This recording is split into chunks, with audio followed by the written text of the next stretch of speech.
రాష్ట్ర విభజన లేకపోతే తెలంగాణ ఉద్యమం నాటికి అసలు ఇక్కడ అధికారంలోనే లేని తెలుగుదేశం పార్టీ నీకు అసెంబ్లీలో తెలంగాణ అన్న పదాన్ని వినిపించకుండా చంద్రబాబు నాయుడు చేశాడు అనటం చంద్రబాబు నాయుడు ఏమన్నా స్పీకరా, ఏమన్నా ముఖ్యమంత్రి, సభా నాయకుడా? ఎట్లా చేయగలుగుతాడు? ఇది బేసిక్. అంటే బేసిక్ నేను అందుకనే చెప్పింది, తెలంగాణ వాదం వినిపించే వాళ్ళందరూ అభిమానించే నాయకుడుగా ఉన్న కేసీఆర్ ఈ విధంగా తప్పుడు ప్రచారం చేయటం ఎంతవరకు కరెక్ట్? ఆ రోజున అధికారంలో ఉన్నది కాంగ్రెస్ పార్టీ ముఖ్యమంత్రి ఉన్నాడు. ఇప్పుడు ఇదే హరీష్ రావు, ఇదే వీళ్ళందరూ కూడా ఆ రోజున అసెంబ్లీలో కిరణ్ కుమార్ రెడ్డి స్పీకర్గా ఉన్నప్పుడు కానీ, కిరణ్ కుమార్ రెడ్డి ముఖ్యమంత్రిగా ఉన్నప్పుడు కానీ తెలంగాణ అన్న పదాన్ని ఈ కిరణ్ కుమార్ రెడ్డి తొక్కేస్తున్నాడు, అణిచివేస్తున్నాడు, అసలు తెలంగాణ పదాన్ని బయటికి రాకుండా నిషేధించాడు అని చెప్పి ఆరోపణ చేశాడు. మరి కిరణ్ కుమార్ రెడ్డి ఆ పని చేస్తే ఆ కిరణ్ కుమార్ రెడ్డి పేరు తీసేసి ఇప్పుడు చంద్రబాబు నాయుడు పేరు పెట్టి అబద్ధం చెప్పడం కదా ఇది. ఆ రోజున వాళ్ళు నాయకులందరూ అదే అన్నారు కదా. ఈ రోజున చంద్రబాబు నాయుడిని కావాలని, అంటే ఇప్పుడు ఇంకొక పెద్ద విషయం ఏంటంటే, Telugu Desam party is the first party to give a letter for separate Telangana. ఈ విషయం కేసీఆర్కి తెలీదా? తెలుసు. అప్పటికి కాంగ్రెస్ పార్టీ ఒక నిర్ణయం కూడా తీసుకొని టైంలో తెలుగుదేశం పార్టీ తెలంగాణ ప్రజల మనోభిష్టాన్ని గౌరవించి సపరేట్ తెలంగాణ ఇవ్వాలి అని ఫస్ట్ లెటర్ ఇచ్చిన పార్టీ తెలుగుదేశం పార్టీ. ఇప్పుడు నేను చెప్పినవన్నీ కూడా వాస్తవాలు. మరి ఎందుకు ఇలా మాట్లాడారంటారు? నేను అదే చెప్తున్నా. అతను మొత్తం ప్రజలన్నీ, తెలంగాణ ప్రజల్ని మొత్తం మళ్ళీ కన్ఫ్యూజన్లోకి నెట్టాలి ఇక్కడ. ఎందుకంటే మీరు అడిగిన క్వశ్చన్కి కరెక్ట్ సమాధానం ఏంటంటే, తెలుగుదేశం పార్టీ మళ్ళీ ప్లాన్ చేస్తున్నది తెలంగాణలోకి రావడానికి. ఎందుకంటే తెలుగుదేశం పార్టీకి తెలంగాణలో క్యాడర్ అంతా అట్లాగే ఉన్నది. ఇప్పటికుంది. అవును, లీడర్లు వెళ్ళిపోయారు కానీ క్యాడర్ ఉన్నది. మొత్తం ఎక్కడ ఏ కాన్స్టిట్యున్సీలో పోటీ చేసినా కానీ 10 నుంచి 20 వేల ఓట్లు తెలుగుదేశం పార్టీవి ఇంకా తెలంగాణలో చాలా నియోజకవర్గాల్లో ఉన్నాయి. 20 వేల ఓట్లు ఉన్నాయి దాదాపుగా. అంటే 119 నియోజకవర్గాల్లో దాదాపుగా 60 నియోజకవర్గాల్లో 20 వేల ఓట్లు తెలుగుదేశం పార్టీకి స్థిరంగా ఉన్నాయి. ఇప్పటికీ ఓటు బ్యాంక్ ఉన్నది.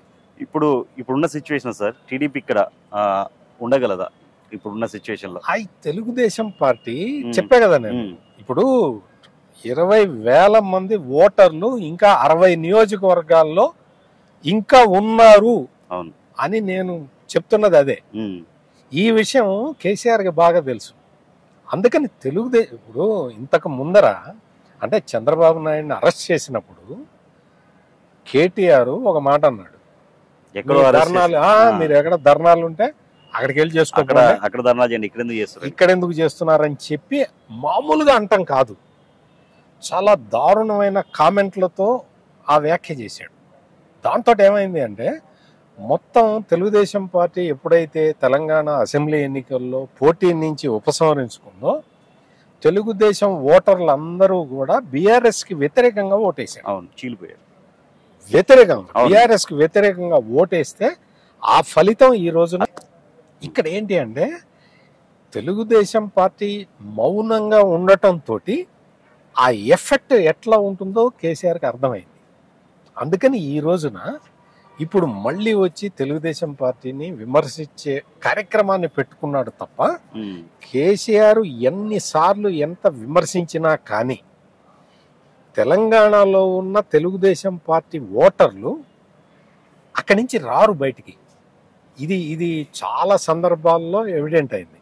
అంటే రాష్ట్రం విడిపోయిన తర్వాత కూడా, అంటే 2014 అసెంబ్లీ ఎన్నికల్లో కూడా తెలుగుదేశం పార్టీ సీట్లు గెలిచింది. అప్పటికి తెలంగాణ విడిపోయింది కదా, ఆ విషయం అందరికీ తెలుసు కదా, ఓటర్లందరికీ కూడా తెలుసు కదా. అయినా తెలుగుదేశానికి ఓటేశారు. అంటే దాని అర్థం ఏంటి అంటే, తెలుగుదేశం పార్టీకి స్థిరమైన ఓటర్లు ఉన్నారు కాబట్టి వీళ్ళందరూ. ఇంకోటి ఏంటంటే కేసీఆర్కి ఇంకోటి ఏంటంటే ఉక్రోషం. ఆయనకి స్పష్టంగా తెలుసు తనని ఓడించింది తెలుగుదేశం ఓటు అనేది కేసీఆర్కి చాలా స్పష్టంగా తెలుసు. అర్థమైపోయింది. తెలుగుదేశం పార్టీ తోటి మొత్తం అంటే కమ్యూనిటీ పరంగా చెప్పాలన్నా కానీ యాదవులు, గౌడ్లు వీళ్ళందరూ తెలుగుదేశం పార్టీతోటే ఉన్నారు, ఇప్పటికే ఉన్నారు. కాంగ్రెస్ పార్టీతో ఉండేది కొంతమంది మున్నూరు కాపులు, కొంతమంది ముదిరాజులు ఉంటారు. అంటే కులాల పరంగా నేనేదో కులాల పరంగా చెప్తున్నాను, నేను ఫీల్ పక్క టీడీపీలో ఉన్న వాళ్ళు ఇప్పటికీ ఉన్నారు యాదవులు. మొత్తం మెజారిటీ 80-90% యాదవులు ఇంకా తెలుగుదేశం పార్టీ అంటే అభిమానంతో ఉంటారు. మొన్న చంద్రబాబు నాయుడు గారు ఫస్ట్ టైం సీఎం అక్కడ ఆంధ్రలో గెలిచినాక ఇక్కడికి వచ్చినప్పుడు కూడా ర్యాలీ కూడా పెద్ద ర్యాలీ తీశారు. గౌడ్లు అంతే ఉంటారు. ఎందుకు అంటే ఆ కులాలకి కుల వృత్తులు నిలబెట్టుకోవటానికి తెలుగుదేశం పార్టీ ఆదరణ అటువంటి స్కీములు తెచ్చింది. నిన్న మొత్తానికి సార్ నిన్న కేసీఆర్ గారు మాట్లాడిన మాటలు మీకు ఏమర్థమైంది సార్? ఏమర్థమైందంటే ఉక్రోషం అర్థమైంది. ఊరికే తెలుగుదేశం పార్టీ అంటే ఇప్పుడు కేసీఆర్ తుంటి విరిగి హాస్పిటల్లో పడ్డాడా? అవును. అసలు బయటికి కూడా రాలేని పరిస్థితి ఉందా? అవును. అటువంటి టైంలో వచ్చి చంద్రబాబు నాయుడు పరామర్శించాడు కదా. ఆ మాత్రం ఇది కూడా ఉండాల్సిన అవసరం లేదా కేసీఆర్కి? అంటే పొలిటికల్గా రాజకీయంగా చంద్రబాబు నాయుడిని చాలా నీచంగా కామెంట్లు చేసిన వ్యక్తి కేసీఆర్.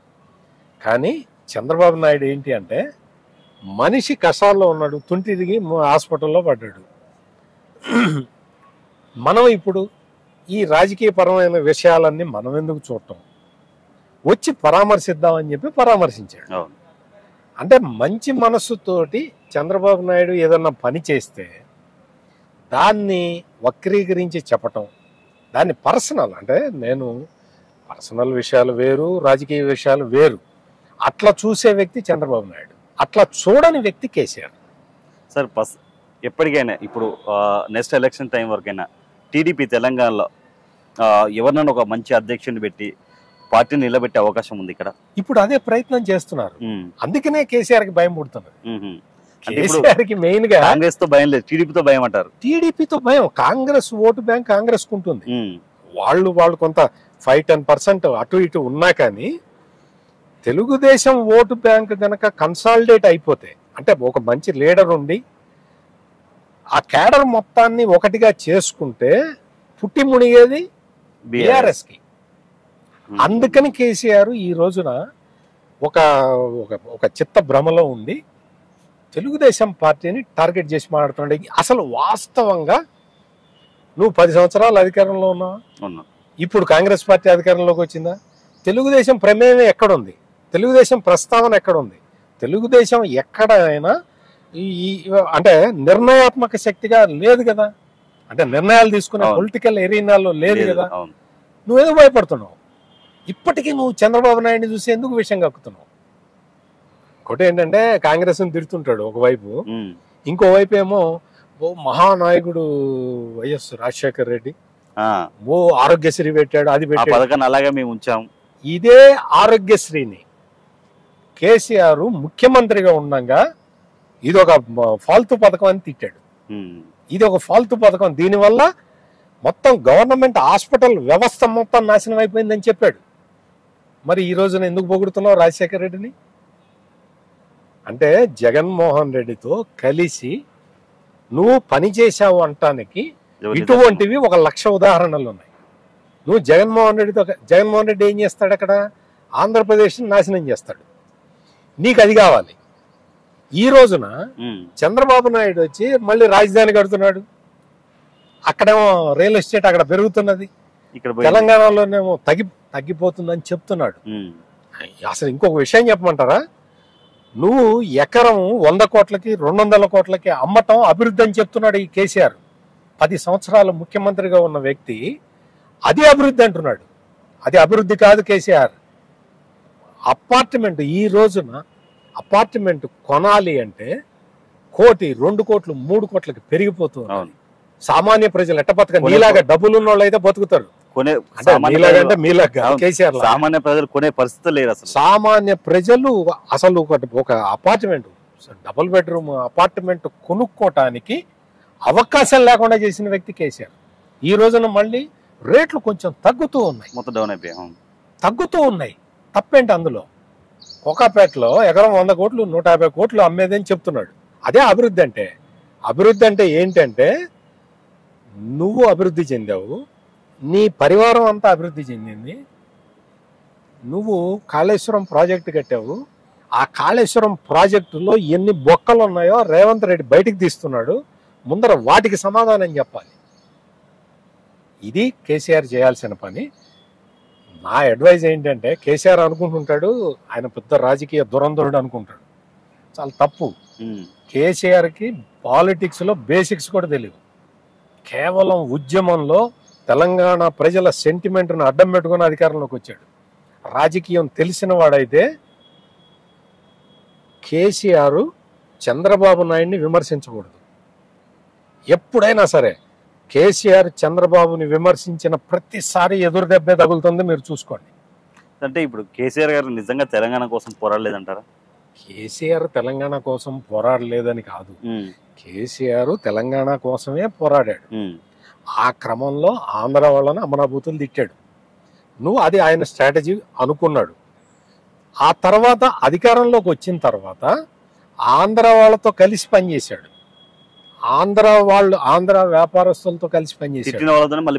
ఆంధ్ర కాంట్రాక్టర్లతో కలిసి పనిచేశాడు. ఆంధ్రాకి సంబంధించిన వాళ్ళు బాగా డబ్బులున్న వాళ్ళతోటే కలిసి పనిచేశాడు. తెలంగాణ సమాజం కేసీఆర్ని ఎందుకు వద్దనుకున్నదంటే ప్రధాన కారణం ఇది. నువ్వు చెప్పిందేంటి, నువ్వు చేసిందేంటి? నువ్వు అడుగు, చూడు, ఎక్కడైనా చూడు, కేసీఆర్ని అడుగు. కేసీఆర్ ఎక్కడ చదువుకున్నాడు? గుంటూరులో చదువుకున్నాడు. ఈ విషయాలన్నీ కదా ఇప్పుడు తెలంగాణ ప్రజలకి ఒక్కసారిగా కేసీఆర్ మీద కోపం రావడానికి కారణం ఏంటి? నువ్వు అధికారంలో ఉన్నప్పుడు నువ్వు చేసిన పని ఏంటో బేరీజ్ వేసుకొని ఇది చేస్తూ ఉన్నా.